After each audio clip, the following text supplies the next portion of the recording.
त्याचबरोबर ग्रहण कालखंड संपल्याच्या नंतर तुम्ही पितरांप्रती जे काही तुम्ही एखादी वस्तू दान कराल किंवा ब्राह्मण देवतेला कोणतेही दान कराल याला सुद्धा विशेष महत्व आहे। याच्यामुळे पितरांची तृप्ती होते हे सुद्धा आम्हाला शास्त्र सांगते। सूतक काळ लागल्याच्या नंतर घरातील मूर्ती असो किंवा मंदिरातील मूर्ती असो याला स्पर्श केला नाही पाहिजे हे सुद्धा सांगितलेले आहे।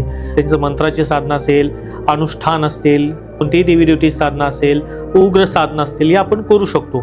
हेच रिझन आहे की मंदिराचे जे पट असतात, कपाट असतात हे ग्रहण कालखंडामध्ये बंद राहतात। घरातील मूर्ती असो अथवा मंदिरातील मूर्ती असो या मूर्त्यांना सुद्धा ग्रहणाचं दर्शन होऊ नये याची काळजी आपण घेतली पाहिजे। त्यामुळे मंदिरातील मूर्ती किंवा मंदिराचे दरवाजे हे ग्रहण काळ लागल्या बंद करतात। घरामध्ये सुद्धा अनेक प्रथा आहेत की घरातल्या मूर्तीवरती कापड टाकले जाते, घरातले देवी देवता झाकून ठेवले जातात, त्याचे ग्रह असतात, यांच्या सुद्धा नजरेला ते ग्रहण किंवा तो ग्रहण कालखंड पडू नये हे शास्त्र सांगते। त्यामुळे ह्या सर्व गोष्टी सुद्धा पाळण्याचा प्रयत्न करा।